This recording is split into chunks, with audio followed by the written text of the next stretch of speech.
Santos, vamos começar.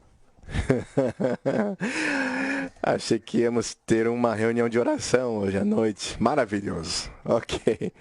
Aleluia. Maravilhoso. Eu amo ouvir vocês orando dessa maneira. Nesta mensagem, estamos falando dos pontos cruciais da verdade nas epístolas de Paulo e estamos em Efésios. E esta é a mensagem 4. Ser renovado diariamente.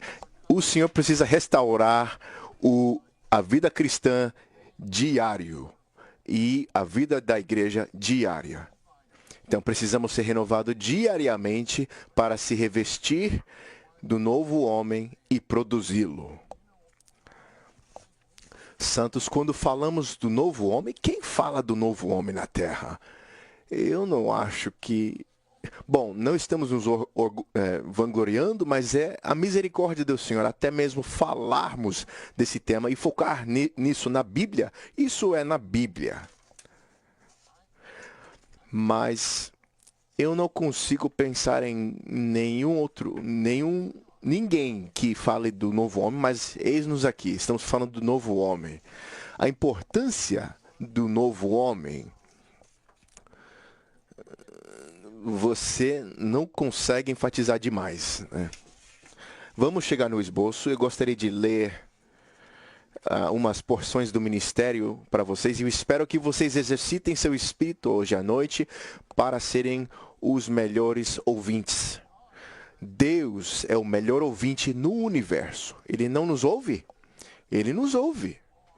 Você fala, Deus, estou cansado. Ele escuta você. Não diga estou cansado, diga Senhor, eu estou cansado.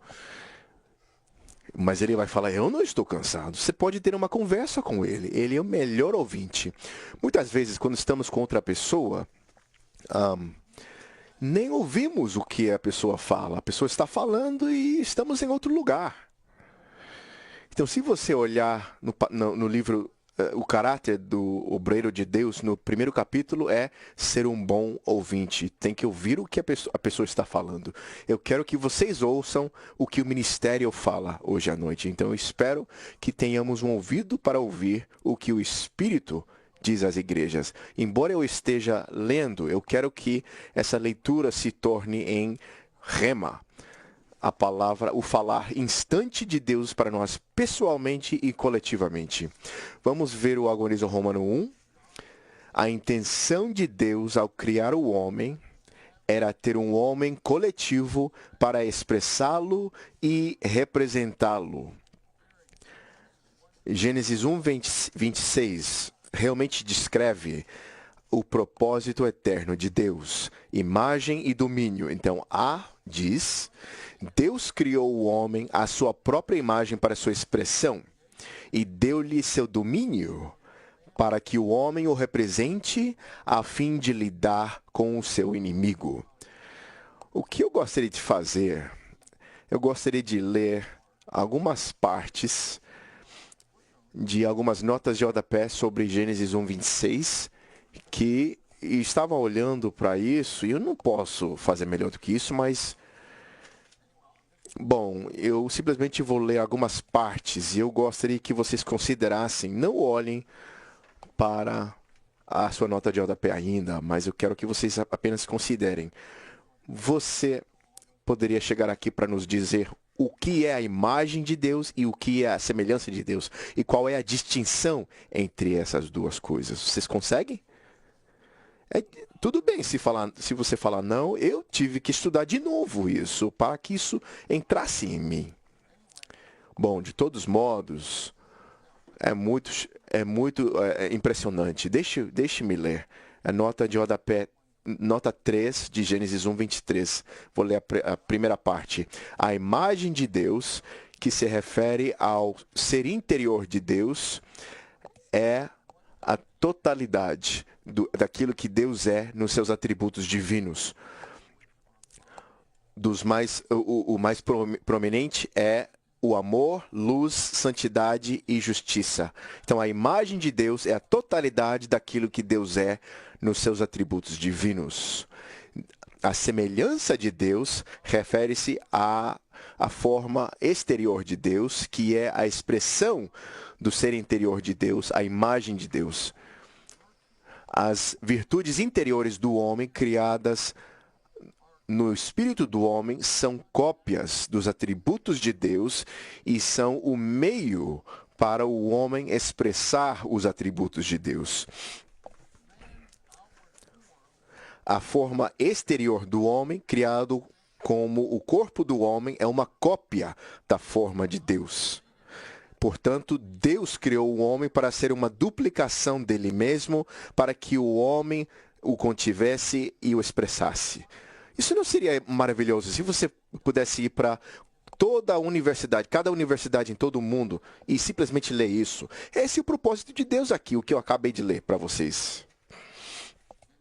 Bom, de todos modos, eu vou deixar isso para vocês, vocês podem ver isso mais tarde, mas é impressionante. Primeiro, nós temos a imagem de Deus, que é a totalidade daquilo que Ele é nos seus atributos divinos. E entre eles, os mais proeminentes são amor, a luz, santidade e justiça. Então, nós temos a semelhança de Deus, que se refere à forma exterior de Deus. Essa é a expressão do ser interior, da sua imagem.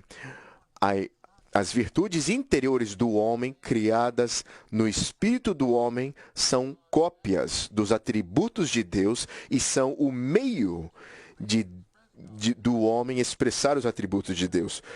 Então, nós temos os atributos divinos expressados nas virtudes humanas, certo? É por isso que nós falamos isso.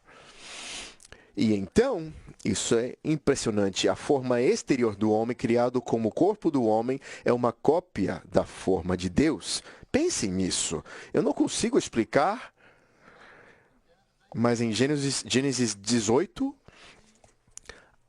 havia 3, eu diria que homens que vieram visitar Abraão, e Sara estava na tenda. Os 2 eram anjos e um era Deus. Isso era antes de João 1,14. Como você consegue explicar isso? E como é que Deus apareceu? Ele apareceu como homem, certo?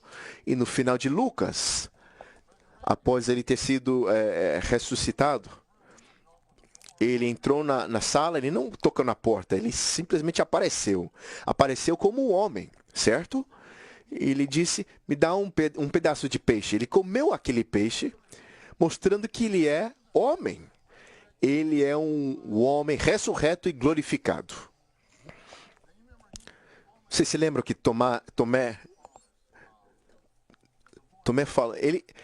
Eles falaram para o Tomé que o Senhor lhes havia aparecido, porque ele faltou aquela reunião e o Tomé falou, eu não acredito. Se eu não colocar as minhas mãos no furo da sua mão, eu não acredito. Somos assim, né? Nas reuniões, às vezes faltamos à reunião e os irmãos vêm e dizem, irmão Ed, essa reunião foi maravilhosa, espetacular. Você fala, ok, não acredito. Porque você não estava, né? Você pode dizer que você não acredita, mas... Bom, você está pensando, não foi tão bom, né? Você está pensando, mas louvado seja o Senhor, tem outra reunião sempre, né? Tomé foi para a próxima reunião, e o Senhor fez uma aparição especial, somente para o Tomé. E ele falou, Tomé, eu quero que você coloque sua mão onde estavam os pregos, e toca aqui no meu lado, aqui onde eu fui traspassado, e não sejas incrédulo, mas crente. E eu amo o que Tomé falou. E eu falo isso muito para aquele que eu amo mais do que qualquer outra pessoa no mundo. Senhor meu e Deus meu. Jesus é meu Senhor e Jesus é meu Deus. Você pode dizer isso?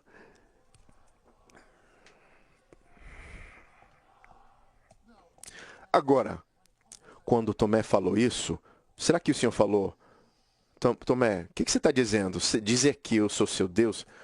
Isso é demais, né? Ele não falou isso. Ele falou, Tomé, porque você viu, você creu. Você creu justamente, corretamente. Eu sou o seu Senhor e eu sou o seu Deus. Mas bem-aventurados aqueles que não viram, mas creem. Isso somos nós. Somos mais bem-aventurados que Tomé, porque nós não vimos com nossos olhos físicos, mas nós vemos exercitando o nosso espírito, os olhos do nosso coração foram iluminados, e nós vemos que o nosso Jesus é o nosso Senhor e o nosso Deus. Eu amo isso. Bom, de todos modos, o que eu li para vocês descreve a função dos atributos, a imagem de Deus, as virtudes do homem, e as virtudes divinas são expressadas nas virtudes humanas e até mesmo fala sobre o corpo do homem. É maravilhoso. Quer saber como Deus aparece? Qual é a aparência de Deus? Olhe no espelho, mas tem que sorrir. Eu não acho que Deus seja assim. Olhe para o espelho, se parece mal. Será que você olha no espelho e está tudo perfeito, seu cabelo arrumado? Irmãs, eu não acho que é assim, né? Se é mal no início, simplesmente diga: Senhor Jesus, eu ainda te amo. E você vai sorrir. E você vai ficar cheio de alegria. Eu nunca me esqueço quando eu fui para a Rússia a primeira vez, em 1993. Eu fui com o irmão Dick Taylor e o irmão Andrew Yu. Eu tive o privilégio de acompanhá-los. E, primeiramente, nós tínhamos umas reuniões do Evangelho muito grandes. Milhares de russos incrédulos vinham. E isso, em si, era maravilhoso. O primeiro irmão que compartilhou naquela reunião do Evangelho, ele disse: ok, quem quiser receber o Senhor como a sua vida e Salvador, eu quero que você se levante e ore comigo. Toda aquela congregação se levantou, uns 1000 pessoas. Ele disse para o tradutor: você traduziu certo? Porque ele era maravilhado. Ele falou: ok, vamos sentar. Ele repetiu e todos se levantaram de novo. E foi demais aquilo, a fome lá. Porque aquele foi um período de tempo, uma janela para nós entrarmos na Rússia e pregar o Evangelho. Eu fico feliz que tenhamos ido na época que nós fomos. Depois daquelas reuniões do Evangelho, as pessoas foram salvas, eles creram no Senhor, foram batizados, e depois tínhamos reuniões para esses novos crentes. E isso era legal. O Dick e eu, nós tivemos uma reunião para os novos crentes, que eram recém-salvos, e nós nos reunimos num prédio que era Sociedade para os Cegos. E era numa rua chamada Não Deus, Rua Não Deus. Então, nós abrimos os olhos das pessoas na Sociedade dos Cegos, na Rua de Não Deus. Os irmãos falaram, eles mudaram o nome daquela rua, não é mais aquele Não Deus, a Rua Não Deus, sem Deus. O homem criado é um vaso, um recipiente para conter Cristo. Invariavelmente, eu acho que muitos de vocês na minha frente, vocês já viram aquela figura da luva e a mão. Uma boa figura. A luva é na imagem da mão para conter a mão. Senão, a luva não tem sentido. Então, nós temos a luva na imagem de uma mão e Deus é como a mão divina que entra e aquela mão pode ser expressada através da luva. Então, o homem criado é um vaso, um recipiente para conter Cristo. Por fim, na sua encarnação, Cristo tornou-se na semelhança do homem, para que através da sua morte e ressurreição o homem pode obter a vida eterna de Deus e por meio dessa vida ser transformado e conformado à imagem de Cristo interiormente. Essa é uma palavra muito grande aqui, interiormente, e transfigurado para a semelhança do corpo glorioso de Cristo exteriormente, para que ele seja totalmente, plenamente igual a Cristo, para expressar Deus com ele ao universo. Ou seja, a economia eterna de Deus é para que sejamos cristificados.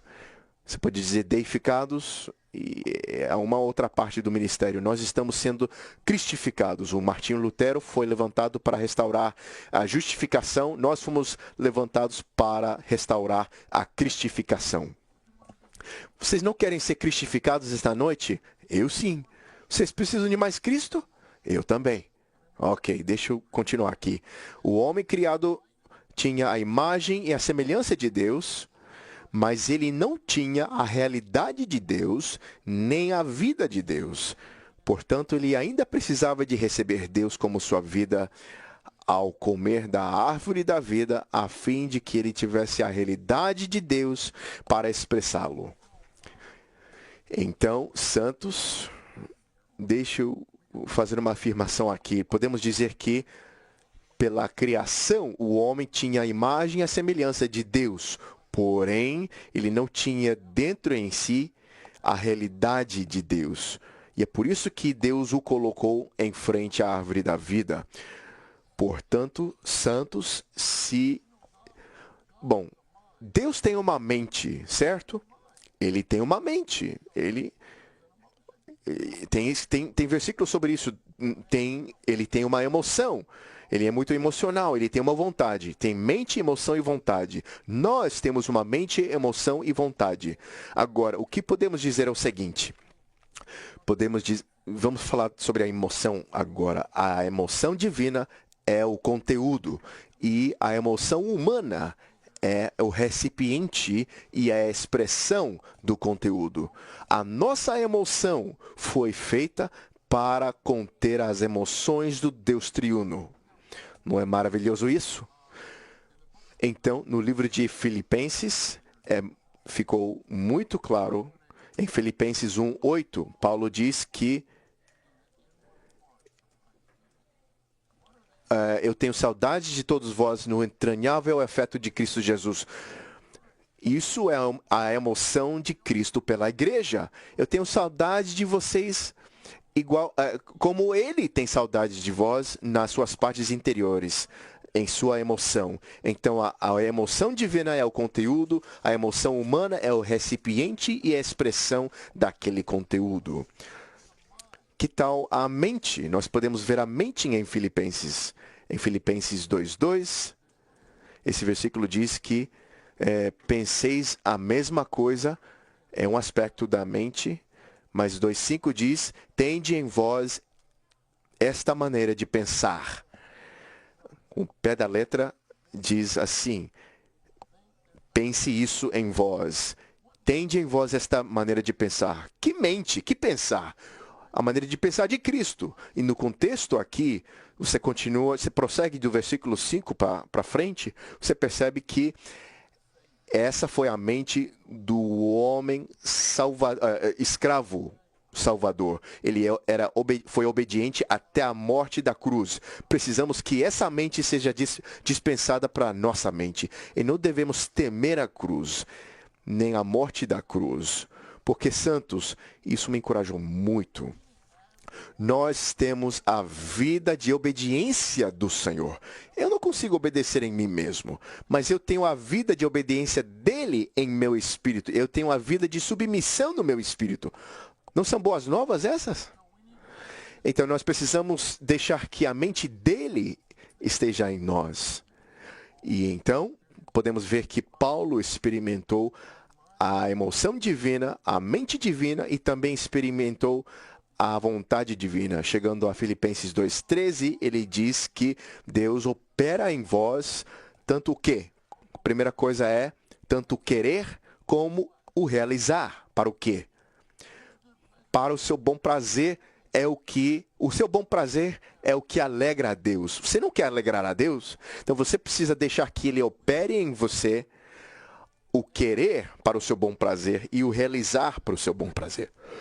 Se diz, irmão Ed, eu não estou disposto. O irmão Lee compartilhou isso numa mensagem, ele falou, eu me esqueço qual irmão falou isso, mas ele falou, Senhor, torna-me disposto a ser disposto. Podemos simplesmente orar Filipenses 2:13. Senhor, opera em mim tanto o querer para o seu bom prazer. Porque eu estou, como realizar? Porque eu estou aqui nesta terra para o teu bom prazer, para aquilo que te alegra, te agrada. Vamos chegar na letra A. Desculpa, eu quero falar sobre o domínio. Na nota 5 de Gênesis 1, 26, que diz, uma parte pequena aqui, a intenção de Deus ao dar o domínio para o homem é para 3 itens. 1, para subjugar o inimigo de Deus, Satanás, que rebelou-se contra Deus. 2, para restaurar a terra, que foi usurpada por Satanás. E 3, para exercer a autoridade de Deus sobre a terra, a fim de que o reino de Deus venha à terra, a vontade de Deus seja feita na terra e a glória de Deus seja manifestada na terra. Essa intenção é cumprida não em Adão como o primeiro homem, o velho homem, mas em Cristo como o segundo homem, o novo homem. Que tal isso? O novo homem. O novo homem abrange Cristo como a cabeça e a igreja, Cristo como a cabeça e a igreja como seu corpo. Esse é o novo homem. Então, o novo homem, nós somos o novo homem. Nós estamos nessa terra para expressar Deus, certo? Para expressar os atributos divinos nas nossas virtudes humanas. E nós estamos na terra para representar Deus com seu domínio, certo? Nós queremos reinar em vida sobre Satanás, pecado e a morte, certo? Não reine em vida sobre seu colega de quarto. Vocês não estão casados, mas eu acho que tem alguns casados ali. Não reine sobre a sua esposa. Não faça isso. Reine em vida sobre Satanás, sobre o pecado e sobre a morte, sobre o ego, sobre a carne. Precisamos reinar em vida e precisamos receber a abundância, a superabundância da graça, para que reinemos em vida. Reinemos em vida. Ok. Deixa eu ler aqui. Deixa eu prosseguir. Será que eu já li tudo que eu queria ler? Sim, ok. Nós temos imagem e domínio. Vamos chegar na letra A. Deus criou o homem à sua própria imagem para sua expressão e deu-lhe seu domínio para que o homem o represente a fim de lidar com seu inimigo. B. A igreja, como novo homem, na nova criação, tem a imagem de Deus para sua expressão e luta contra o inimigo de Deus para o reino de Deus. C. O que foi dividido e espalhado no velho homem é restaurado no novo homem. Então, nós sabemos que em Gênesis 11 há uma história lá sobre o homem era tão ambicioso. Então ele construiu essa torre, a Torre de Babel. Eu fico feliz que na soberania de Deus, o homem fez essa Torre de Babel. E é dali que nós temos essa palavra Babel. Pense nisso. Se vocês todos falassem línguas diferentes aqui, eu não entenderia. A não ser que eu tenha estudado o francês ou o inglês britânico. Bom, de todos modos, vamos prosseguir. O Senhor disse, o Deus triuno, eles tinham comunhão uns com os outros e eles falaram que eles são um só povo, eles têm uma mesma linguagem. Imagina isso, toda a terra tinha uma só linguagem. Vocês sabem qual é a nossa linguagem hoje? Em Hebreus 1, diz que Deus fala para nós no Filho, pelo Filho. A palavra, o artigo definido ali no original não está ali. Diz que Deus falou Filho, ou em Filho, porque Filho é a linguagem do Deus triuno. Deixa eu prosseguir aqui. Agora, o Deus triuno teve uma comunhão aqui entre os três. Esse foi apenas o começo daquilo que... Então, isto é apenas o começo, agora não haverá restrição para tudo que intentam fazer. Vinde, desçamos e confundamos ali a sua linguagem para que um não entenda a linguagem do outro. Destarte, o Senhor os dispersou dali pela superfície da terra e cessaram de edificar a cidade. Chamou-se-lhe, por isso, o nome de Babel, porque ali confundiu o Senhor a linguagem de toda a terra e dali o Senhor os dispersou por toda a superfície dela. Uau! Maravilhoso isso! É dali onde surgiram todas as línguas. Agora, o que aconteceu no Pentecostes? Maravilhoso. Ouça, nós sabemos que em João 20, 22, o Senhor soprou para os discípulos e eles receberam o sopro santo, o pneuma santo. Mas eles também precisavam que o Espírito descesse sobre eles para serem batizados pelo Espírito. Então eles estavam morando em Jerusalém e um vento veio. E essa mesma palavra em João 20, 22 para sopro ou espírito, o pneuma. Também pode ser traduzido vento. E nesta sessão é vento.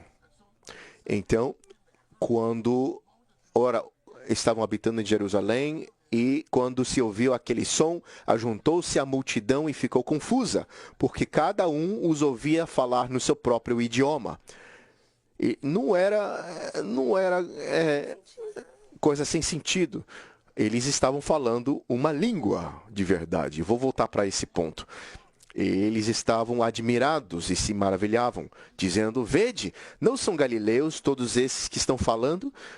E como os ouvimos falar, cada um de nós, no próprio idioma em que nascemos, partos, medos e elamitas, e os que habitamos na Mesopotâmia, Judeia e Capadócia, Ponto e Ásia, Frígia e Panfilha, Egito e nas regiões da Líbia, próximas de Cirene, e os forasteiros romanos, tanto judeus como prosélitos. Muitos idiomas, né? Mas nós os ouvimos falar em nossas línguas. Sabe que eles estavam falando as obras magníficas de Deus. Esse era o verdadeiro falar em línguas, as obras, as grandezas de Deus. Então, o que era dividido, espalhado no velho homem, é restaurado no novo homem. Agora, eu não sei o quanto dizer sobre isso, mas esses eram falar em línguas de maneira genuína. Se você está genuinamente falando em línguas, é uma língua genuína. É um dialeto genuíno, não é coisa sem sentido. Mas, infelizmente, hoje em dia, bom, é trágico, né? Mas eles pedem que você fale em línguas, mas... Poxa, eu estava com o irmão Lee uma vez e estava com Dave Whitten e os irmãos, ele estava em Berkeley. Bom, primeiramente, deixa eu falar o seguinte. Havia dois irmãos. O irmão Lee designou dois irmãos para irem para um lugar onde falavam em línguas. Bom, eu não sei se era a Assembleia de Deus ou não sei o quê, mas eles adoravam falar em línguas. Um dos irmãos trouxe um gravador, e ele era linguista, e ele estava gravando enquanto eles começaram a falar em línguas, e ele era checar aquela língua que eles falavam. O pregador lá estava...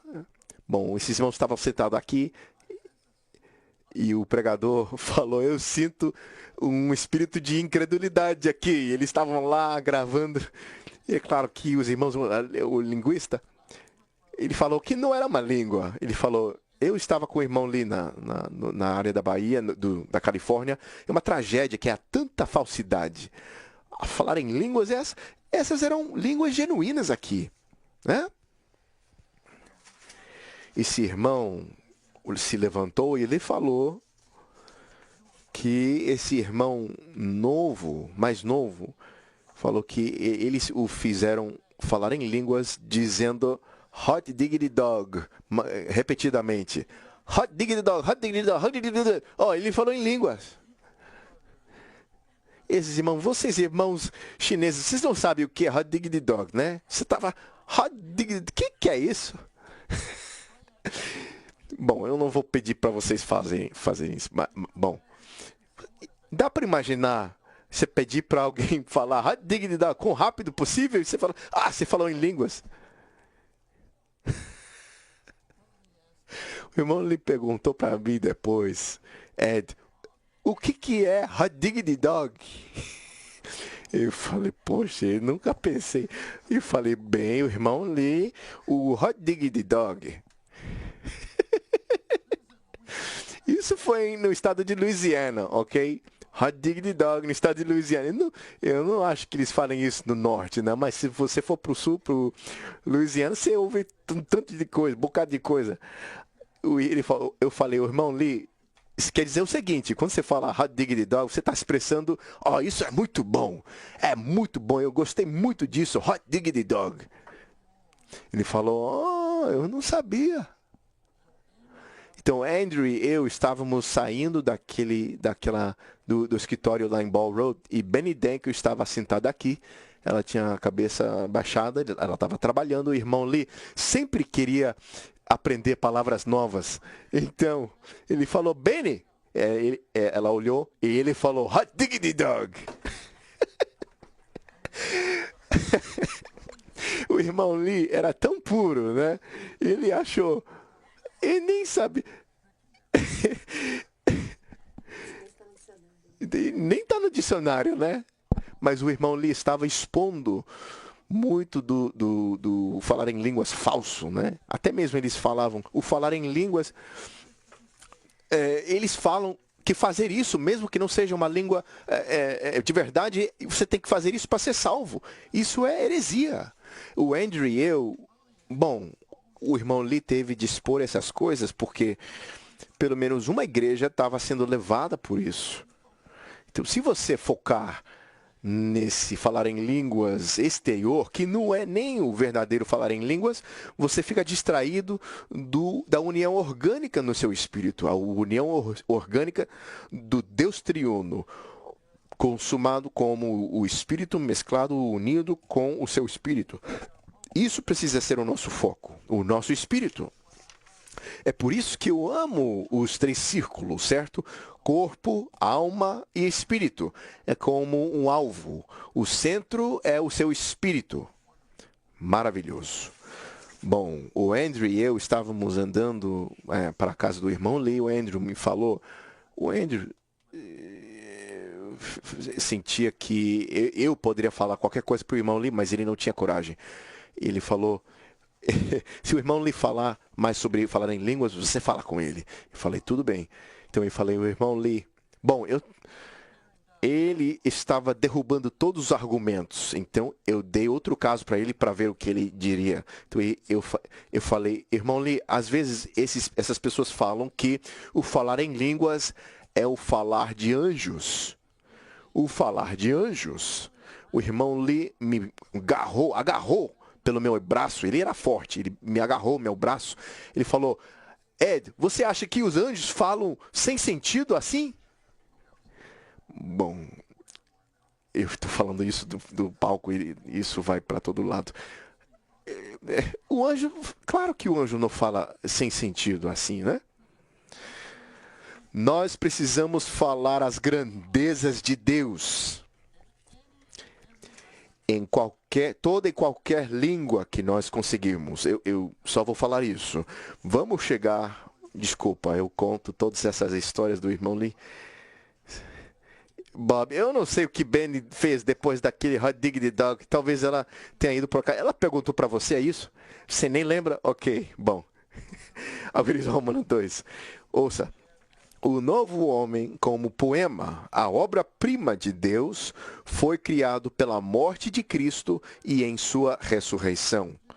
Eu quero que vocês vejam das Escrituras por que nós dizemos que o novo homem é a obra-prima de Deus. Efésios 2:10 diz o seguinte, eu vou enfatizar essa frase, porque somos sua obra-prima criados em Cristo Jesus. Você viu isso?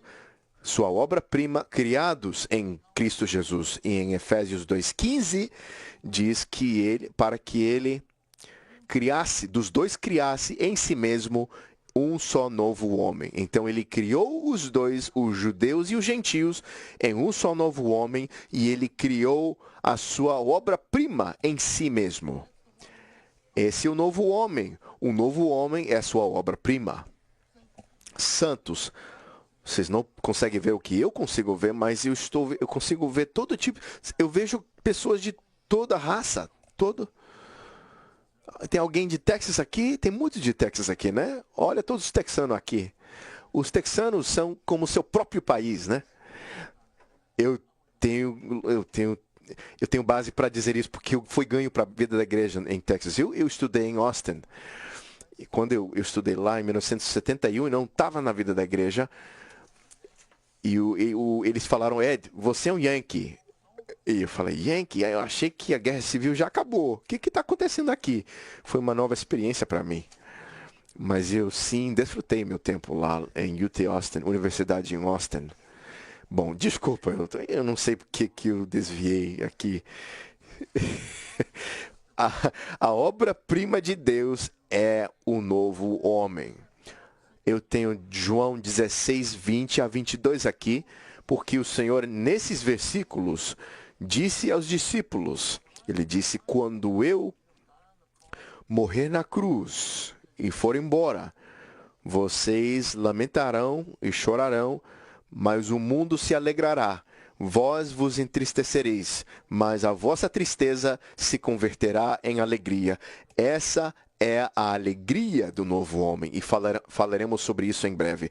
A mulher, quando dá à luz, tem tristeza, porque chegou a sua hora. Mas depois de ter dado à luz o menino, já é maravilhoso isso, já não se lembra da aflição. Pela alegria, ouça, pela alegria de haver nascido ao mundo um homem. Quem é esse homem? Esse é o novo homem. O novo homem nasceu em ressurreição. Um homem nasceu no mundo. É por isso que em Efésios 4:13 diz que até que todos cheguemos no homem plenamente crescido. Sim, somos o novo homem, mas precisamos crescer no homem maduro. Em Colossenses 1, diz que Paulo anunciava Cristo e ele queria apresentar a cada um plenamente maduro e crescido em Cristo. Vamos chegar na letra A. Precisamos dar muita atenção. Eu não sei se vocês já viram isso, que um homem nasceu no mundo. Vocês já focaram nisso? Percebendo que esse é o novo homem? Ok, deixa eu prosseguir. Santos, não despreze as palavras da Bíblia, nem despreze o ministério. Há muitas coisas que ainda temos de descobrir no ministério e na Bíblia. Sim ou não? É claro que sim. É claro que sim. Diz em Efésios 2:15, abolindo na sua carne a lei dos mandamentos que consistia em ordenanças, para que dos dois criasse em si mesmo um só novo homem, fazendo a paz. Lembrem-se, isso não diz que o Senhor aboliu na sua carne a lei dos mandamentos. Diz que a lei dos mandamentos que consistia em ordenanças, porque os mandamentos na palavra de Deus perduram pela eternidade, mas as ordenanças são as formalidades ou as maneiras de viverem adoração. As formas ou as maneiras de viverem adoração são o que divide a humanidade. Vamos ver essas duas palavras. Vocês precisam focar nessas duas palavras, em sua carne e em si mesmo. Na sua carne, Cristo eliminou todas as coisas negativas do universo. Satanás, o diabo, o inimigo de Deus, o pecado, a carne do homem caído, o mundo, o cosmos, o sistema maligno de Satanás, a velha criação representada pelo velho homem e as ordenanças divisivas da lei. Então é isso que, quando ele morreu na cruz, ele levou a sua carne para a cruz e na sua carne ele eliminou todas as coisas negativas. Especialmente, ele eliminou as ordenanças. Eu escrevi isso e, ao escrever isso, eu recebi muita ajuda. Eu quero lhes mostrar. Anotar as coisas não é coisa pequena, não é coisa sem importância. Se você escrever algo, aquilo entra em você. Aquilo não entra em você quando você escreve? Entra sim. Paulo diz para os coríntios, é manifestado que vós sois carta de Cristo, escrita não com tinta, mas com o Espírito de Deus vivo. E antes disso diz que sois carta de Cristo, inscrito nos nossos corações. Sabe o que está acontecendo aqui? Há duas cópias originais da mesma carta. Enquanto Paulo inscrevia Cristo nos corações dos coríntios para torná-los carta de Cristo, essa mesma carta estava sendo inscrita no coração de Paulo. Então, vós sois a nossa carta e vós sois carta de Cristo. Então, não é uma cópia Xerox, é a mesma carta. Bom, esse também é um ponto lateral, mas é maravilhoso. Uma irmã, ela me deu uma caneta uma vez e havia duas pontas na caneta. Você podia escrever desse lado e no contrário também. Bom, as ordenanças no judaísmo, número 1, eram a circuncisão, uma coisa exterior. Mas em Filipenses 3:3, Paulo disse aos filipenses que nós somos a circuncisão. Nós somos a circuncisão e nós adoramos e servimos pelo Espírito de Deus e não confiamos na carne. Quando ele diz que nós somos a circuncisão de verdade, Paulo diz que nós cortamos a carne, não fazemos coisa alguma na nossa carne, no nosso ministério. Não apenas isso, uma das ordenanças no judaísmo é os regulamentos de dieta. Bem, no Novo Testamento, a nossa dieta é Jesus, certo? Quem de mim se alimenta, viverá por causa de mim. As palavras que eu vos tenho dito são espírito e são vida.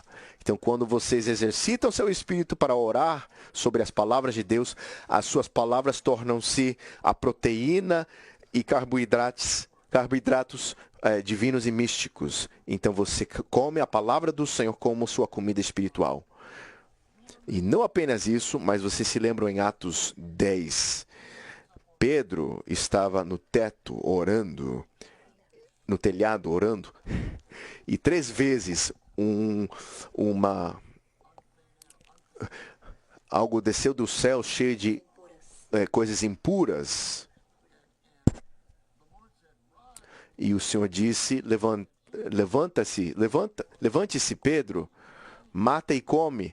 Mas ele disse, Senhor, eu nunca comi nenhuma coisa impura em toda a minha vida. Ele estava discutindo com Deus. E Deus disse a mesma coisa a segunda vez, e repetiu a terceira vez. E aquilo subiu para o céu, né? Às vezes, eu acho que tinha comida cantonesa naquele lenço que desceu. Lá na China, eu estava na rua e os irmãos falaram, Ed, olha para aquele quinto, para aquela rua. E havia certas coisas que os homens chineses comem lá na China continental e quase que desmaiava.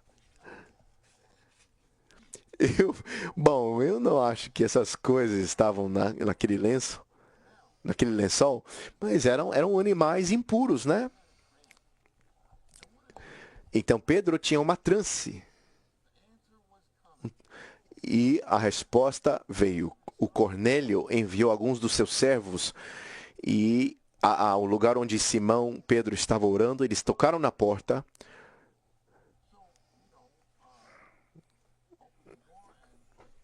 Então ele abriu a porta, ele queria que Pedro fosse com ele para a casa de Cornélio, que era centurião. Não é maravilhoso isso? Ele estava no exército. Eu amo os centuriões na Bíblia. Você pode estudar só a palavra centurião. E olha, havia um centurião que falou: Senhor, o Senhor não precisa ir para minha casa, porque eu tenho servos que eu digo, vá para ali, vá para lá, e eles obedecem, porque eu sou um homem sob autoridade. E ouça o que o centurião falou: eu também sou um homem sob autoridade. Ele estava dizendo que o Senhor era um homem sob autoridade. Então, como o Senhor era alguém sob a autoridade do Pai, ele tinha autoridade. Senhor, o Senhor não precisa ir para minha casa, só simplesmente fale uma palavra e meu servo será curado. E o Senhor disse: eu não encontrei maior fé em todo Israel. E aquele era um centurião italiano. Acho que ele era italiano, né? Bom, de todos modos,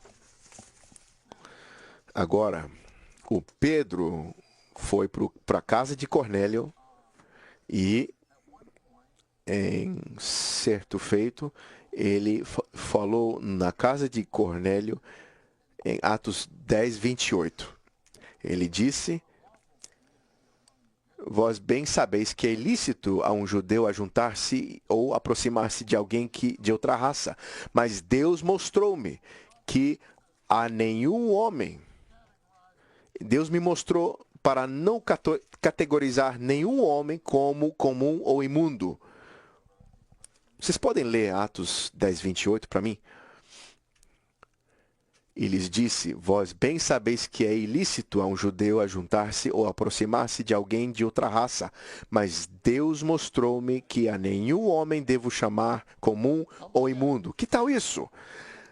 Não chame a nenhum homem comum ou imundo. Ou seja, quando você tem contato com alguém, o seu contato com os homens torna-se a sua dieta. Por que eu digo isso? Porque em Levítico 11, o Senhor diz: fale ao povo de Israel. Esses são os animais que comereis de todos os quadrúpedes que há sobre a terra. O que significa comer? Comer é contatar coisas de fora de nós para recebê-los para dentro de nós, com o resultado de que, por fim, essas coisas se tornem a nossa constituição interior.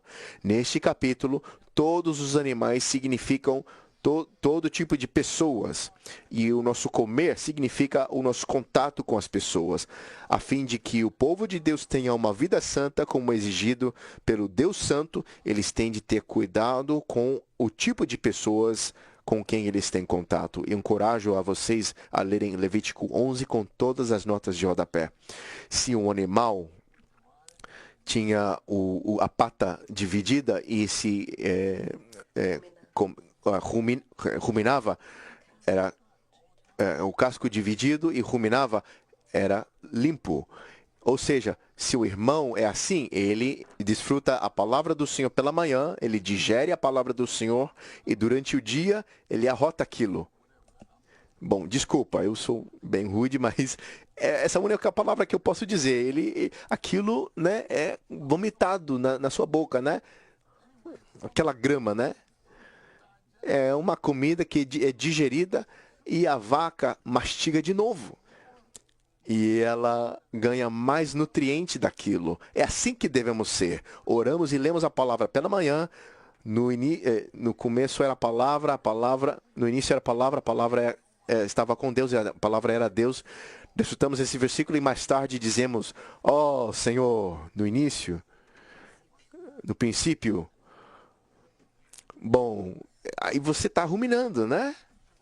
E você tem um casco dividido, significa que você tem discernimento no seu andar diário. Você consegue discernir o que é celestial daquilo que é terreno, o que é espiritual daquilo que é carnal. Você tem discernimento. Essas são as pessoas com quem nós queremos estar. Se você está com esse tipo de pessoa, aquilo será a sua dieta. E você será assim. Vocês veem? Vocês podem ler as notas de rodapé em Levítico 11. E então tem a questão do sábado. O verdadeiro significado de guardar o sábado é que nós cessamos do nosso fazer, nossa obra, e desfrutamos aquilo que Deus fez por nós, bebendo dele como as águas. Guardar o sábado dessa maneira é ser terminado e substituído por Cristo para que entremos nele e descansemos nele pela eternidade. Toda a vida cristã deve ser tal sábado. Então, o próprio Cristo é o nosso sábado. O próprio Cristo, deixe-me dizer o seguinte. Vocês lembram em Mateus 11, 28 a 29? Vinde a mim, todos os que estáis cansados e sobrecarregados, e eu vos darei descanso. Tomai sobre vós o meu jugo e aprendei de mim, porque sou manso e humilde de coração, e achareis descanso para a vossa alma. Muitas pessoas tiram férias, e quando voltam, estão totalmente esgotados, cansados. Precisam de tirar férias, de ter tirado férias. Mas precisamos que o Senhor seja descanso em nossa alma. O que significa o Senhor ser o nosso sábado? Significa que Ele é nossa perfeita paz e a nossa plena satisfação. Nossa perfeita paz e plena satisfação. Eu estava compartilhando com os irmãos do livro A Ortodoxia da Igreja, e sobre a diferença entre o judaísmo e a igreja. Não estamos falando dos judeus, mas estamos falando do sistema do judaísmo, do sistema religioso. O judaísmo, no judaísmo tem o templo, mas no Novo Testamento nós não temos um lugar material, físico, onde nós adoramos. O prédio da igreja não é a igreja.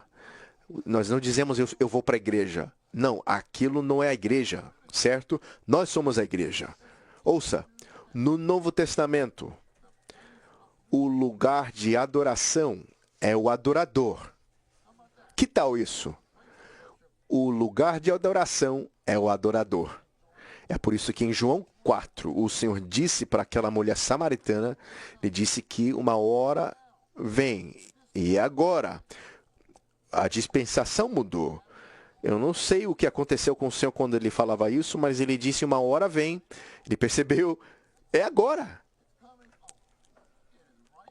É agora que os verdadeiros adoradores adorarão o Pai em espírito e veracidade, porque o Pai também procura a tais que assim o adorem.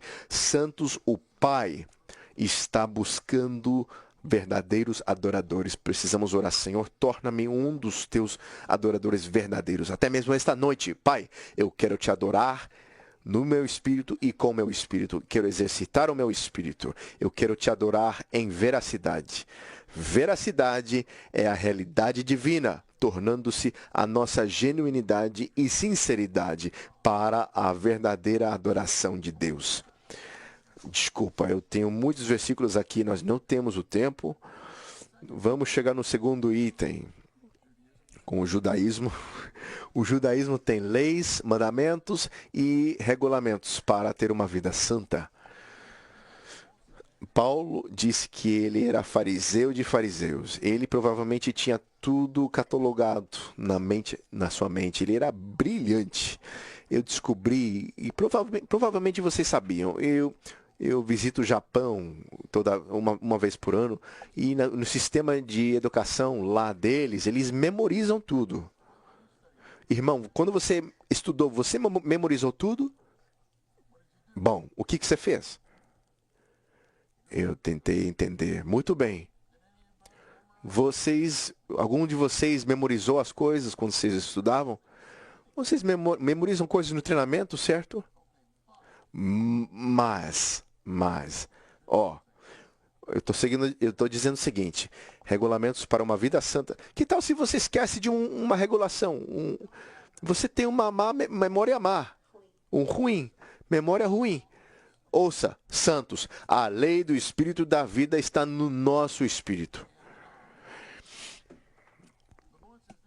O Senhor diz o seguinte: eu colocarei as minhas leis na sua mente e nos corações as inscreverei. Havia esse novo crente que não sabia se ele devia fazer uma coisa ou não. Ele era organicamente próximo ao irmão Watchman Nee. O irmão Watchman Nee não estava nesse momento. Ele não tinha o irmão Watchman Nee para perguntar: eu devo fazer isso ou não? E então, finalmente, ele decidiu não fazer. O irmão Watchman Nee falou para ele, perguntou para ele: como você decidiu para não fazer aquilo? O irmão respondeu: o chefe, entre aspas, o chefe que habita em mim não me permitia fazer aquilo. Não é maravilhoso isso? Santos, nós temos um chefe que habita interiormente. Ele é o nosso Senhor e o nosso Deus. No judaísmo, nós temos uma classe mediadora. Em Êxodo 19, ele disse que eu quero que vocês sejam um sacerdócio real para mim, quero que todos vocês sejam meus servidores, mas depois eles adoraram o bezerro de ouro e os levitas se tornaram os servidores. Eles se tornaram uma classe mediadora. Uma classe entre os israelitas entre os israelitas de Deus. Em Apocalipse 2:6, claro que em 2:4 diz que eu tenho contra ti que deixaste o seu primeiro amor. Mas em 2:6, o Senhor disse o seguinte. Bom, primeiramente ele fala do primeiro amor. Depois, no 6, ele fala do ódio. Diz que odeias as obras dos nicolaítas, as quais eu também odeio. Significa que nós precisamos que o Senhor dispense o seu ódio nas nossas emoções, o seu amor e o seu ódio. O que ele odeia? Ele não diz que eu odeio os nicolaítas, ele odeia as obras dos nicolaítas. O que significa a palavra nicolaíta? É composta de duas palavras gregas. Uma palavra grega significa conquistar e a outra palavra significa ser vitorioso sobre os leigos. Então, os nicolaítas, para falar de maneira simples, eles praticavam um sistema de clérigo leigo. Alguns eram os clérigos e eles eram vitoriosos sobre os leigos. Vocês são leigos, vocês não precisam fazer exame. Vocês gostariam disso? Você não falou muito forte, mas... Santos, no corpo de Cristo, não tem clérigo e não tem leigo, certo? Nós somos membros vivos, ativos, funcionando do corpo de Cristo e do novo homem. Precisamos odiar as obras dos nicolaítas. Eu sou muito grato que eu falei isso, eu já falei isso. Eu não tenho um coro atrás de mim, certo? Um coral aqui atrás de mim, né? Eles não têm vestes vermelhas. Eles estão cantando bem, com voz muito linda. Você precisa cantar, mas eu tenho voz que nem um sapo. Mas o Senhor não disse que você precisa cantar que nem um cantor de ópera. Precisa fazer um barulho alegre para o Senhor, né? Então vamos fazer um barulho, né? Um barulho com alegria. Essa classe mediadora. Precisamos odiar as obras dos nicolaítas.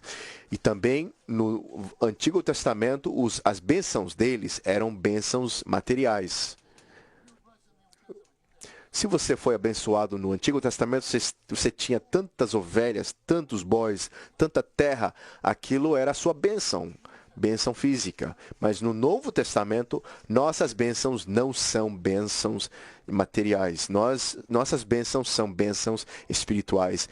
Bem-aventurado o Deus Pai, bendito seja o Deus nosso Pai, que nos abençoou com todas as bênçãos espirituais nos lugares, nas regiões celestiais. Ou seja, que o próprio Espírito é a nossa bênção.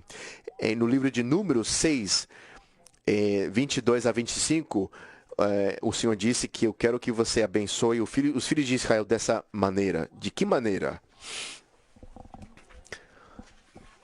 da maneira do Deus triuno se dispensando para eles. O Senhor te abençoe e te guarde. Que isso fala do Pai. O Senhor faça resplandecer o rosto sobre ti e tenha misericórdia de ti. Esse é o Filho. E o Senhor sobre ti levante o rosto e te dê a paz. Esse é o Espírito. Qual é a verdadeira bênção no universo? É o Deus triuno dispensando-se para o nosso ser tripartido. Essa é a verdadeira bênção. Bom, há tanto para falar aqui, eu não vou ler. Eu tenho um ponto aqui sobre a cruz, é espetacular, mas se eu usar o tempo para ler isso, vocês não terão tempo para compartilhar. Mas eu tenho mais duas coisas para ler, mas eu acho que eu vou ler só uma coisa e vocês terão mais tempo para compartilhar. Então, vou deixar isso para lá.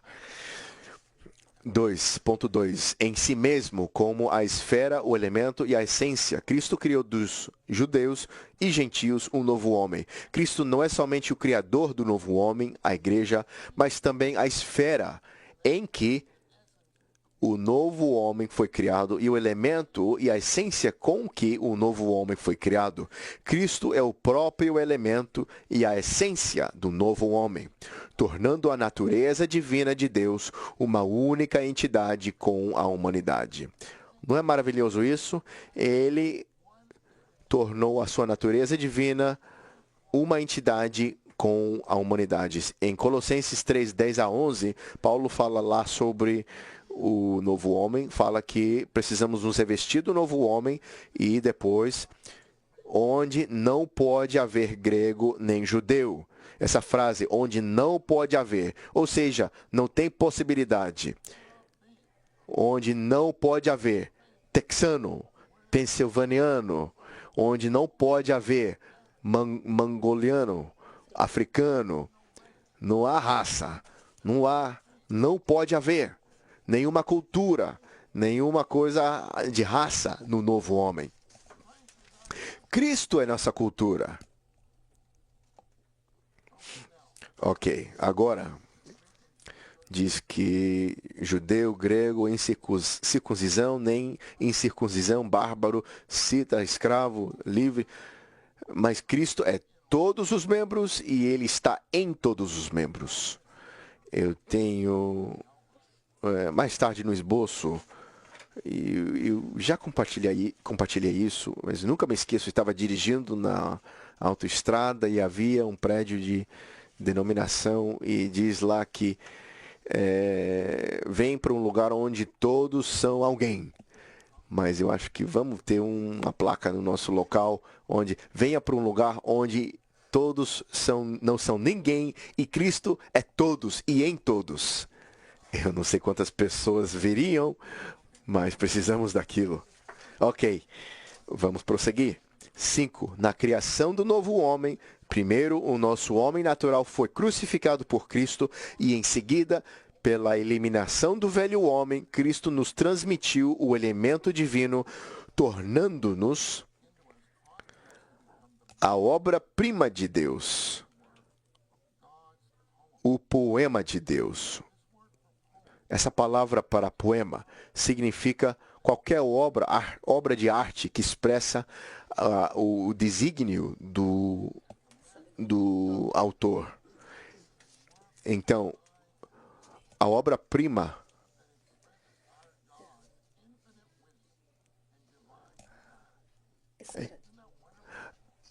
expressa o desígnio divino. Não é maravilhoso? Você se tornou parte da obra-prima de Deus, muito melhor do que a Mona Lisa, certo? Você precisa ir para o Louvre e dizer para alguém lá, eu já vi a obra-prima de Deus, você gostaria de saber? Eles vão dizer, sim, em que sala é essa? Bom, lá quando eu fui lá, eu só queria ver a Mona Lisa. Eu não tenho cultura nenhuma com respeito a essas coisas. Prossegue dizer, nós somos o poema de Deus. Essa palavra que Paulo usou, poema, é um item absolutamente novo no universo, uma nova invenção de Deus. santos. Nós somos uma nova invenção de Deus. É uma nova invenção. Tem um irmão que eu estava cuidando. Ele era tão querido, tão amado. Ele ainda está na restauração. Eu realmente amo esse irmão. Eu estava numa reunião de jovens no meu apartamento. E um dos irmãos, ele bateu na porta, ele tinha uma pessoa nova com ele. Ele disse: Ed, esse é o irmão fulano de tal. E eu falei: oi. E ele tinha um sotaque de Oklahoma muito forte. Em Oklahoma, no estado de Oklahoma, eles têm um sotaque, vocês sabiam? Se você for para Norman, talvez não tenha lá, mas na cidade de Muskogee, uma cidade menor, você vai ouvir o sotaque de quem é de Oklahoma e é diferente do sotaque do Texas. Então, esse irmão era do Oklahoma. E ele sentou-se lá e nós começamos na comunhão e todos os jovens entraram na comunhão. Ele desfrutou tanto aquela reunião, ele disse: eu sinto a presença de Deus nesta sala. E como ele queria permanecer conosco, ouça o que ele falou: vocês gostariam de fazer boliche? Jogar boliche comigo? Os jovens falaram: oh. Eles ficaram vermelhos no rosto. Falaram: tudo bem, se vocês não querem jogar boliche, tudo bem. Mas por que ele queria fazer boliche? É porque ele queria que nós estivéssemos com ele. O que você teria dito se ele convidasse você para jogar boliche? Graças ao Senhor, ele falou: tudo bem, se vocês não quiserem ir para o boliche. E todos os jovens abaixaram a cabeça, mas eles sabiam que... ele sabia que eles ainda amavam a ele, sejam jogadores de boliche ou não. Letra B. Eu já compartilhei isso, mas a palavra grega para obra-prima não apenas um escrito poético pode ser considerado um poema, mas também qualquer obra de arte que expresse a sabedoria e o desígnio do autor. Nós, a igreja, como a obra-prima de Deus, somos um poema que expressa a sabedoria infinita e o desígnio divino de Deus. Em Hebreus 11:10, diz que sobre a Nova Jerusalém, da qual Deus é o arquiteto e edificador. Deus é o arquiteto da Nova Jerusalém. Deus é edificador da Nova Jerusalém. Ele é o arquitectos divino e místico. O construtor sábio em 1 Coríntios. Ele é o arquiteto edificador. Esse amado irmão em Chicago, eles pediram para eu dar uma conferência lá faz tempo já. E esse irmão me levou para... Bom, eu não vou falar qual é o prédio. Bom, eu vou falar. Eu já falei sobre o lugar do hambúrguer que eu fui na semana passada. Não dá para acreditar o que aconteceu. Eu recebi e-mail sobre o Shake Shack. Restaurante lá, o restaurante aqui nos Estados Unidos. Um falou que eu estava em outra cidade. Eu fui para Shake Shack em outra cidade e eu fico feliz que não tem Shake Shack aqui na Anaheim porque é tão gostoso. Eu comeria isso todos os dias. Bom, eu estou fazendo propaganda para Shake Shack, né? Então, nós fomos para o Sears Tower, a torre Sears. É muito grande, muito alta a torre. Primeiro lugar foi o andar térreo. E lá, subterrâneo, né? E lá tem uma exibição. Tem algum arquiteto aqui? Você é um arquiteto, irmão? Oh, louvado seja o Senhor. Irmã, você é arquiteta. Qual universidade você estudou? Universidade em Austin. Amo isso. É maravilhoso isso. Maravilhoso. A universidade, certo? Eles chamam de a universidade. Então você é arquiteta, certo? Você sabe mais do que eu. Quando eu fui lá no porão daquele prédio, eles tinham uma exibição sobre Frank Lloyd Wright. Um gênio, né? o arquiteto. Ele construiu uma casa chamada Água que está caindo, Falling Water. A casa foi construída de tal maneira de que uma corrente passa pelo fundo da casa, por baixo da casa. Há uma corrente ali, um rio, e há uma cachoeira saindo por debaixo da casa para dentro dessa corrente. Você já pensou em fazer um prédio assim? Deus pensa em coisas assim. O que sai pela Nova Jerusalém? O rio da água da vida. É melhor do que aquela casa Falling Water. Eu apreciei muito o Frank Lloyd Wright quando eu vi aquela figura, aquele quadro.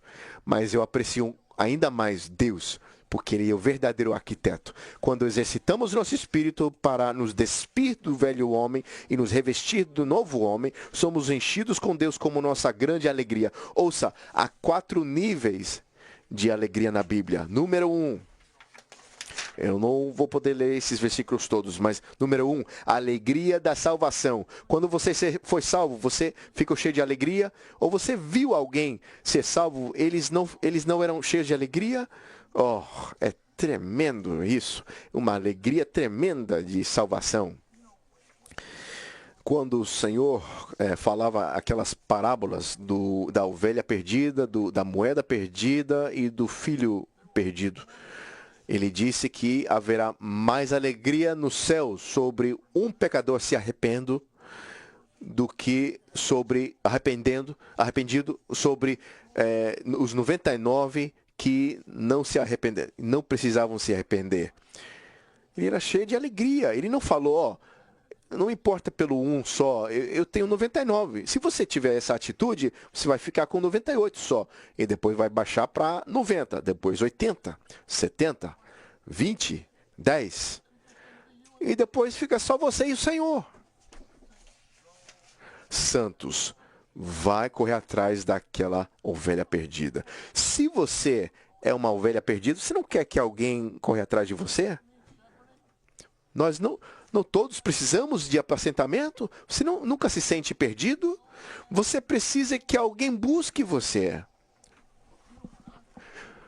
Quando eu vim aqui por primeira vez, eu acho que dentro de 3 meses, o Andrew, you e eu, nós visitamos um irmão que faz um tempo não estava se reunindo. Ele agora está com o Senhor, mas eu e o Andrew, nós dois amávamos esse irmão. Esse irmão saiu, deixou a restauração e havia um lugar, um bar. Você sabe o que é um bar, né? Vocês não são tão espirituais. B-A-R, bar. Ele tinha um bar muito grande. Naquele bar havia um lugar pequeno onde você podia fazer sua encomenda pela comida, mas o bar era enorme. E nós entramos naquele bar e ele falou, irmão Andrew, o irmão Ed, estou tão feliz por ver vocês. E ele nos levou para aquele lugar pequeno e ele falou, dá para esses dois homens o melhor bife que temos. Estávamos comendo esse bife e estávamos desfrutando e voltamos para o irmão Lee e demos um relatório daquilo que nós fizemos. Tem gente que fala, eu não vou para aquele bar, eu vou pegar a Covid. Não pense na Covid quando você vai atrás de uma ovelha perdida. Eu não sou extremista aqui, eu não tô... Bom, simplesmente vai. Ele nos levou para um lugar bom. Nós voltamos e damos relatório para o irmão Lee, que nós fomos visitar aquele irmão. Aquele irmão estava no Elden Hall, quando ele entrou na vida da igreja. Quando o irmão Lee ouviu que nós visitamos aquele irmão, ele ficou muito feliz. Ele falou, irmão Andrew, irmão Ed, eu quero que você leve esse irmão, traga esse irmão aqui para minha escrivaninha para eu ter comunhão com ele, no escritório. Deixa eu prosseguir aqui. A alegria da salvação e depois nós temos a alegria da igreja. Quando você entrou na vida da igreja, você estava cheio de alegria? Talvez você tenha crescido na vida da igreja. Você cresceu na vida da igreja? Ok. Quando você estava crescendo, você estava assim, oh, aleluia, estou cheio de alegria quando você estava crescendo na vida da igreja, especialmente no colegial. Você falava aleluia, o irmão Ed vai compartilhar conosco no colegial. Claro que não, mas houve um momento no que você viu a igreja, tô certo? Certo? Foi numa conferência de universitário, você se lembra? Foi no campamento de Bible Camp, na conferência de universitário Bible Camp. Você viu a igreja, certo? Bom, irmãos, eu tô falando assim, eu não estou muito com vocês, né? Mas eu acredito que quando vocês viram a igreja, vocês ficaram cheios de alegria. Vocês ainda estão cheios de alegria, você está brilhando agora. Não pense nisso, não fique orgulhoso. Se você pense nisso, você vai parar de brilhar, de resplandecer. A alegria da igreja, e todos esses versículos falam sobre isso. Desculpa, eu não posso ler tudo isso para vocês, mas existe a alegria do corpo. Quando você vê o corpo de Cristo, você fica cheio de alegria. Quando Paulo escreveu para os Coríntios, em 2 Coríntios 1:24, ouça o que ele falou.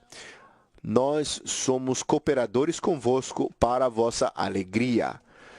Ou seja, que nossa obra é levar vocês para o desfrute de Cristo. Essa é a alegria do corpo de Cristo. E então, olha, existe a alegria do novo homem. Que tal isso? A alegria do novo homem. Quando eu li aqueles versículos em João 16, que diz que há alegria, que um homem nasceu no mundo. Então, há a alegria do novo homem. E eu só vou dizer o seguinte, como um testemunho.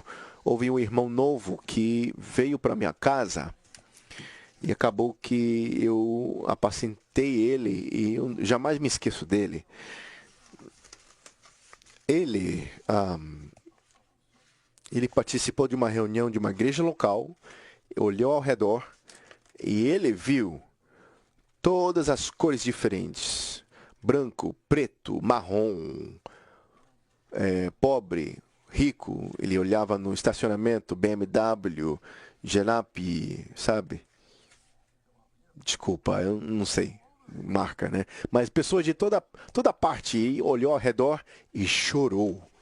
E disse, a única pessoa que podia fazer isso é Deus. Estou certo?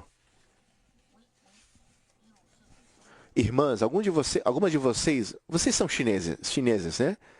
Coreana? Você é coreana ou chinesa? Oh, taiwanês. Oh, desculpa. Coreano e taiwanês. Bom, eu estava batendo de porta em porta em Taipei. Nós batemos numa porta e esse homem começou a falar. E um dos meus colegas era da Nova Zelândia, tão alto quanto eu, e tinha uma irmãzinha traduzindo para nós, uma irmã chinesa. Quando ele começou a falar, ela olhou e falou... Oh, e ela falou, o que tem problema? Ele fala taiwanês. Eu não sei traduzir isso. Você fala taiwanês? Mas você não falou que é taiwanês. O que você falou que é? Bom, meus pais são de Taiwan. Isso significa que você é taiwanês se você é de Taiwan? Bom, eu sou americano. Bom, acho que eu sou americano e eu nasci aqui. Então, você é ABC, né? Um chinês que nasceu nos Estados Unidos. ABC é chinês que nasceu aqui nos Estados Unidos. Irmãos, quando nós vimos que a igreja é um novo homem, nós não ficamos com alegria? Eu falei com vocês dois irmãos aqui, eu acho que quando olhamos um para o outro, quando você olha para mim, você não vê um homem branco, né? Você vê Cristo em mim, né? E eu vejo Cristo em vocês. Tá certo, irmãos? Quando eu estava com o irmão Lee, nem nem pensei nele ser chinês. Mas quando eu fui para Taipei, quando eu estava com o irmão Lee em Taipei, ele se dava bem com os chineses, né? Ele se encaixava com os chineses. Eu sou alto, então ele olhava para mim, ele falava chinês para mim. Não, não, não, não, não, não, não, não. Eu olhava para ele, falei, irmão Lee, eu não falo chinês. Ele falou, oh. Ele falou, você precisa aprender, irmão Ed. Muito doce. Vamos chegar no agora em Romano 3. A meta da restauração do Senhor é produzir um novo homem. Esse novo homem tem somente uma pessoa. E essa pessoa é o Senhor Jesus. Não é que Cristo seja sua pessoa e sua pessoa e sua pessoa. Não. Esse novo homem tem uma só pessoa. Uma só pessoa coletiva, e essa pessoa é o Senhor Jesus. Então diz que o que o Senhor tem feito e agora está fazendo na sua restauração é produzir um novo homem com ele mesmo como uma pessoa para a expressão de Deus. O novo homem dará início ao reino de Deus e trará Cristo, o Rei, de volta a esta terra. B. No novo homem, Cristo é todos os membros. E está em todos os membros. Porque Cristo é todos os membros do novo homem, não há possibilidade, não há lugar, não há possibilidade para nenhuma pessoa de Pittsburgh, que sou eu, não há possibilidade. Se eu trago minha cultura de Pittsburgh na vida da igreja, isso criará caos, confusão. Eu não quero contar sobre Pittsburgh. Pittsburgh tem uma cultura. Eles têm uma cultura. Às vezes, pessoas de certas partes do país, como a minha esposa é de Kansas e eu sou de Pittsburgh. Quando minha esposa veio para conhecer os meus pais em Pittsburgh, ela achava que todas as pessoas estavam discutindo. Porque de onde eu sou, as pessoas chegam muito perto para falar. Isso é o que se chama sociolinguística. Quando você fala com alguém da Inglaterra, tem uma distância específica. Quando você fala com alguém da Grécia, eles estão bem aqui, tocando em você, tocando no seu peito. Eles estão falando alto. A linguística social. Eles não estão zangados. Eles são desse jeito. Se você está com alguém da Inglaterra e você chega para frente porque sua distância social de ficar perto, eles vão se distanciar. Você vai para frente e eles vão para trás. Não há nenhum lugar para nenhuma pessoa natural, não há lugar para nenhuma raça, nenhuma nacionalidade, cultura ou posição social. Não importa que tipo de pessoa somos, quanto ao novo homem, todos nós somos insignificantes. No novo homem há apenas uma pessoa, o Cristo todo inclusivo. Eu preciso correr aqui. Esses são todos pontos preciosos. Cristo está em todos nós como uma pessoa. Portanto, todos temos somente uma pessoa. Para a existência prática do novo homem, toda a pessoa do velho homem deve ser eliminada e devemos viver pela nossa nova pessoa. O velho homem é a nossa vida natural. Então, no velho homem, podemos dizer que é um velho homem coletivo que precisa ser despojado e deixado de lado. E precisamos nos despojar, nos revestir de uma nova pessoa coletiva, do novo homem, e precisamos tomar a Cristo como nossa única pessoa. O Cristo que você toma como sua pessoa é o mesmo Cristo que eu tomo como a minha pessoa. Precisamos considerar um só novo homem em Efésios 2,15, junto com uma só voz em Romanos 15,6, e falarmos todas a mesma coisa em 1 Coríntios 1,10. No passado, havia muitas vozes porque havia muitas pessoas. Devemos falar com uma só boca. Mas no passado, tínhamos vozes demais, muitas vozes. Todos queriam falar uma coisa original. Todos devemos querer simplesmente falar Cristo. em unanimidade e uma só voz, significam que, embora sejamos muitos e todos falam, falamos todos a mesma coisa. Todos falamos a mesma coisa. Embora sejamos muitos e venhamos de muitos lugares, todos falamos a uma só voz e todos falamos a mesma coisa. Isso se deve ao fato de todos sermos um só novo homem, tendo uma única pessoa. Santos, ouçam o seguinte: isso é muito lógico, mas muito maravilhoso. No único novo homem, é impossível ter ensinamentos diferentes além do único ensinamento da economia eterna de Deus, porque temos uma só voz para falar a mesma coisa. Maravilhoso. Agora chegamos ao próximo agonismo romano. Temos de experimentar o despojar do velho homem e o revestir do novo homem, sendo renovados no espírito da nossa mente. Não devemos viver segundo a vaidade da mente, mas segundo o espírito da mente. Essa é a chave do viver diário do novo homem coletivo. O segredo de ter uma vida da igreja cheia do caráter de Deus, do aroma de Cristo e da unidade do Espírito. Esse é o segredo. Você desfruta, você exercita o seu espírito mesclado. E esse espírito mesclado, o espírito com o nosso espírito, o espírito divino mesclado com o nosso espírito humano como um só espírito. Agora, sabe que em Romanos 8:16, nós temos o próprio Espírito com o nosso Espírito, e em 1 Coríntios 6:17 diz que aquele que se une ao Senhor é um só Espírito com Ele. O Espírito Divino com o nosso Espírito, unidos, juntados, mesclados, a fim de ser um só Espírito. Letra B. Precisamos deixar que esse Espírito espalhe para nossa mente, ou seja, que o Espírito mesclado domina a nossa mente, controla a nossa mente, governa a nossa mente e direciona a nossa mente e reina sobre a nossa mente. Governa sobre a nossa mente. Para nos despojar do velho homem, precisamos negar e renunciar o nosso velho homem, o nosso velho ego. Vestir-se do novo homem é viver e engrandecer Cristo por meio do suprimento abundante do Espírito de Jesus Cristo. Eu tenho uma porção que eu quero ler a vocês. Esse é o livro O Espírito com o Nosso Espírito. Não diz o Espírito com meu Espírito. O próprio Espírito com nosso Espírito. Nosso Espírito.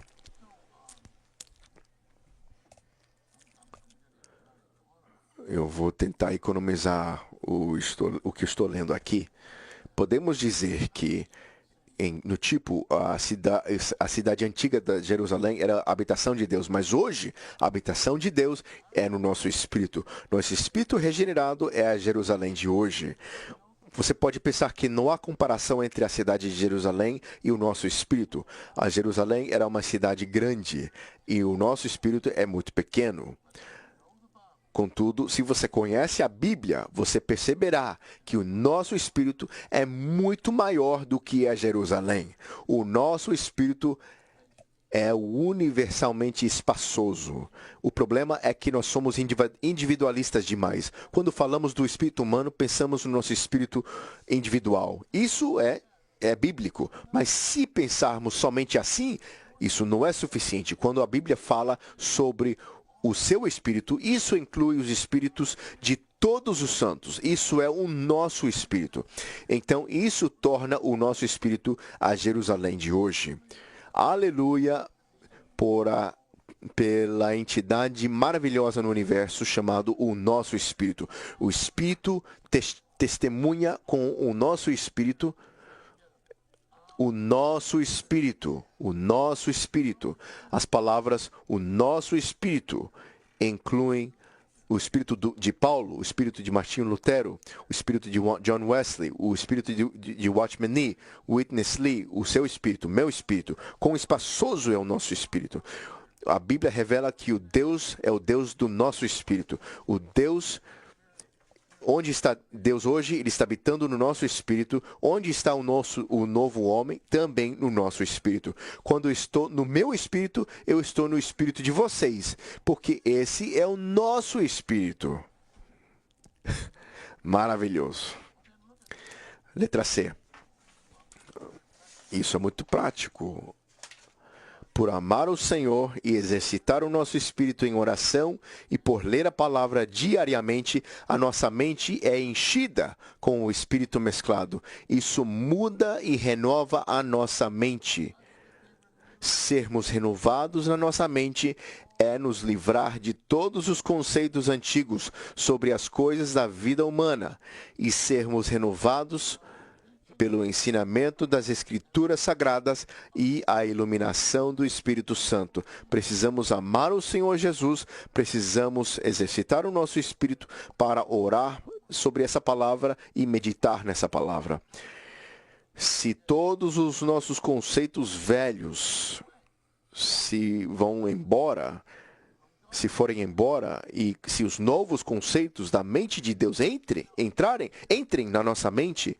Eu tenho esses versículos em Deuteronômio 16, 18 a 20, fala que quando vocês tiverem, também quando se assentar no trono do seu reino, escreverá para si um translado desta lei no livro do que está diante dos levitas sacerdotes. Então, o rei tinha que escrever todos os versículos em Gênesis, Êxodo, Levítico, Números e Deuteronômio.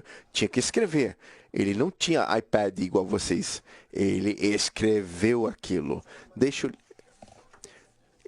Se eu pedisse para vocês escrever todos os versículos em Gênesis, Êxodo, Levítico, Deuteronômio, você acha que ele ganha só uma coisa do Senhor? É claro que ele ganha. Ou seja, que essa era a Bíblia deles no Antigo Testamento. Aqui é a nossa Bíblia. A Bíblia deles eram 5 livros. A nossa Bíblia é de 66 livros. Que tal se eu te dissesse para você escrever toda essa Bíblia para você?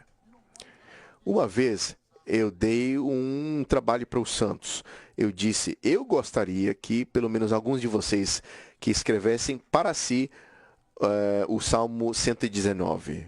Escreva cada versículo. Eu sei que um irmão fez. E ele falou que eu sou revolucionado. Apenas escrever Salmo 119. E o terá consigo. Santos, a sua Bíblia deve estar com você. O irmão Lee, quando ele estava aqui, ele pedia para os irmãos, irmão, leia para mim um versículo do Antigo Testamento. O irmão só tinha o Novo Testamento. O irmão Lee falou, irmão, você somente tem a metade da sua espada aqui. Oh, Senhor Jesus, quando eu estava aqui, eu tinha a Bíblia toda aqui, com as notas de rodapé. Esse aqui não tem nota de rodapé, mas eu tinha a Bíblia inteira. Você tinha que estar pronto quando estava com o irmão Lee. O terá consigo e nele lerá uma vez por semana. Não, e nele lerá todos os dias da sua vida, para que aprenda a temer o Senhor, seu Deus, a fim de guardar todas as palavras desta lei a estes estatutos para os cumprir. Isto fará para que o seu coração não se eleve sobre os seus irmãos e não se aparte do mandamento, nem para a direita, nem para a esquerda. Se os reis tivessem feito isso, os livros de primeiro e 2 Reis e primeiro e 2 Crônicas teriam sido muito mais curtos, porque não teria aquela tragédia toda, porque eles teriam feito isso. Irmãos,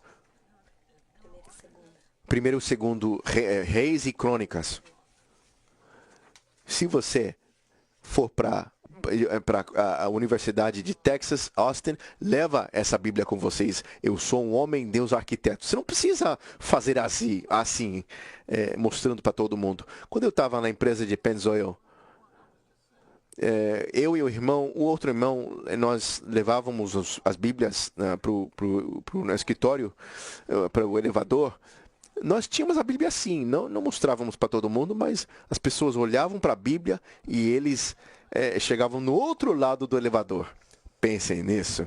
Que tal se eu tivesse aquele Bhagavad Gita do livro de budistas ou Confúcio? Se fosse outra religião, eles não se moviam, né? Mas essa Bíblia aqui convence. A Bíblia significa o livro. Esse tem sido o livro melhor vendido desde que o tempo que foi impresso. E ainda é o livro mais vendido. Você quer dizer que não tem Deus, Deus surge. Se você quer uma rua, não Deus, Deus aparece naquela rua, né? Santos, vocês amam a Bíblia? Vocês têm que amar o Senhor Jesus e você tem que amar a sua palavra. Tem que amar a Bíblia. Bom, isso não é estranho? Está num elevador, ele chegava no outro lado, ó. Eu não quero estar perto daquele livro, porque se eu abrir esse livro, eu vou ser convencido. Eu estava trabalhando no departamento de segurança no Pennzoil, a empresa. Eu estava no andar mais superior daquele último andar daquele prédio. E eu estava nessa sala e tinha policiais naquela sala. Eles faziam isso para ganhar mais dinheiro, né? Eles faziam isso para ajudar com a segurança. Se você é de Houston, você deve conhecer o prédio de Pennzoil. Tem alguém de Houston aqui? Você conhece aquele prédio do Pennzoil, né? Oh, irmão, você tem que perguntar, tem que pedir para o irmão mostrar para você aquele prédio é ali onde o Ed Marks trabalhava. Ok. Eu estava naquela sala e, bom, tinha policiais lá e alguns guardas de segurança, e muitos deles eram policiais. Eu preguei o evangelho para todos os policiais lá. E eles eram meio que grosseiros. E havia uma vez, eu não sabia o que fazer. Então eu comecei a orar. E eu estava assim, eu estava orando. E eu levantei a cabeça, eles estavam todos olhando para mim. Falaram, o que você está fazendo? Eu falei, eu estava orando. E eles falaram, ok. Eles estavam jogando cartas, né? E pararam e jogando baralho. E quando eu estava orando, eles pararam de jogar baralho. Falaram, esse homem está orando. O que tem com ele? Ele é muito jovem para ficar orando desse jeito. Desculpa, vamos para ponto D. O novo homem está no nosso espírito. A maneira de nos revestir do novo homem é o nosso espírito, que está mesclado com o espírito, no qual se encontram Deus, a habitação de Deus e o novo homem, tornar-se o espírito da nossa mente. O espírito tornar-se o espírito da nossa mente significa que o espírito direciona, controla, domina, governa e possui a nossa mente. Quando o espírito dirige a nossa mente, todo o nosso ser fica sob o controle do nosso espírito. E não há espaço para cultura, opiniões ou ordenanças. Quando cremos no Senhor Jesus, o Espírito que dá vida entrou no nosso espírito, trazendo com ele o novo homem como o produto acabado. Agora, o novo homem deve saturar e espalhar-se por todas as partes do nosso ser. E esse espalhar é tanto o revestir do novo homem quanto a renovação. Santos, a nossa mente precisa ser renovada. Desculpa, eu vou dizer o seguinte, talvez eu nem tenha problema por ter dito isso, mas olha para algumas das universidades, olha para as vozes antissemitistas, santos, eles precisam vir para o treinamento de tempo integral. Leiam Gênesis 12, 2 a 3. Deus falou para Abraão, bem-aventurado aquele que bendiz a você e maldiçoado quem amaldiçoa você. Desde o tempo, na nota de rodapé, desde o tempo do Nabucodonosor, a história tem mostrado que todos que amaldiçoaram, que abençoaram os filhos de Israel foram abençoados, e todos que amaldiçoavam os filhos de Israel foram amaldiçoados. Eles podem dizer, eu não gosto de os imperialistas, bom, mas eu não gosto de ser amaldiçoado, né? Então, o Balaão fez a mesma coisa em Números. O Balac, ele pediu para ele amaldiçoar, mas ele abençoou, ele bendisse, abençoou. Isso tem sido um princípio pela história do mundo. Você tenta destruir todos os judeus, eles ainda estão aqui. Eles ainda estão aqui. Eles estarão aqui quando o Senhor voltar. Quando você vem para o treinamento, quando você lê a Bíblia, aquelas coisas antissemitistas, é como se fosse um laser e explode aquilo. É terrível quando eu vejo esses jovens não sabem o que estão fazendo. Umas adolescentes dos subúrbios, acorda. O meu espírito é provocado quando penso nisso. Se eu não tivesse sido salvo, eu não sei o que eu faria. Bom, eu não posso dizer o que eu faria numa situação dessa. Um dos meus amigos era judeus. Sabe que judeu pode jogar... Estava no meu time de basquete. O judeu consegue jogar basquete, certo? Sabe? Bom, deixa eu prosseguir mais rápido.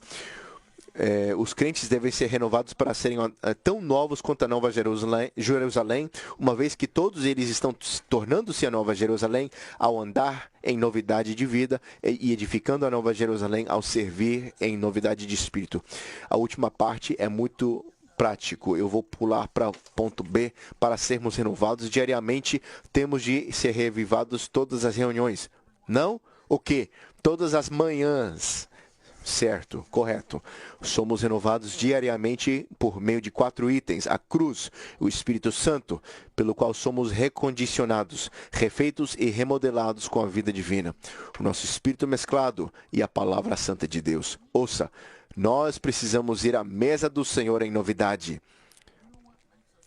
Você sabe o que nos torna velhos? O que nos torna velhos é quando nós não buscamos o perdão dos outros.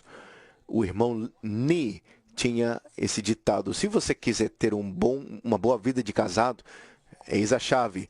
Aprenda a dizer: sinto muito, me perdoe, e você terá uma bela vida de casamento.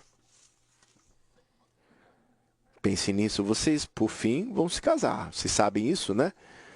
Desculpa, perdoe, eu preciso dizer isso muito. Ó Senhor Jesus. Santos, eu amo na reunião da mesa do Senhor, às vezes um irmão, ele vai ao outro lado da sala, até um outro irmão, e eu vejo a ele e eu sei que ele está pedindo desculpa daquele outro irmão. E ele não vai tomar da mesa do Senhor até que ele pedir desculpa daquele irmão. Não é precioso isso? Novidade é Deus, portanto, tornar-se novo é tornar-se Deus em vida e natureza, mas não na deidade. Deus é sempre novo e Ele infunde sua essência sempre nova em nós para nos renovar totalmente com o suprimento refrescante da vida de ressurreição para substituir a nossa cultura, a fim de nos tornar um novo homem em realidade, tornando-nos tão novos quanto a Nova Jerusalém. Me perdoem, é óbvio, eu não economizei o tempo, mas eu não me sinto mal de jeito nenhum. Santos, quando vocês leem a Bíblia, o que vocês vão fazer? Diz que o homem deve ter cabelo curto, certo? Quão curto é curto? Eu não sei, mas eu sei que eu tenho cabelo curto. Mas eu não tenho cabelo que nem o Sansão. Isso é o Velho Testamento. Estamos no Novo Testamento, você deve cortar o cabelo, certo? Vocês entendem o ponto? Você entende meu ponto, irmão? Desculpa, não. Por que não? A Bíblia diz que que o homem deve ter cabelo curto. Então, que tipo de cabelo você deve ter? Cabelo curto? Só isso, irmão. Irmãs, vocês devem ter cabelo comprido, né? Eu não sei quão comprido é comprido, mas você deve ter cabelo comprido. Você sabe? Mas hoje é o contrário. Às vezes você não sabe se é homem ou se é mulher. Você não sabe, né? Desculpa, você não pode. Me perdoe. Eu vou trabalhar na Casa Branca se eu continuar falando assim. Como você consegue negar a biologia? Sua mente precisa ser renovada. Toma uma aula de biologia, leia a Bíblia. Ok, só isso. Acabei. Já. Tá acabando. Ore com quem está ao nosso lado e os irmãos vão nos orientar.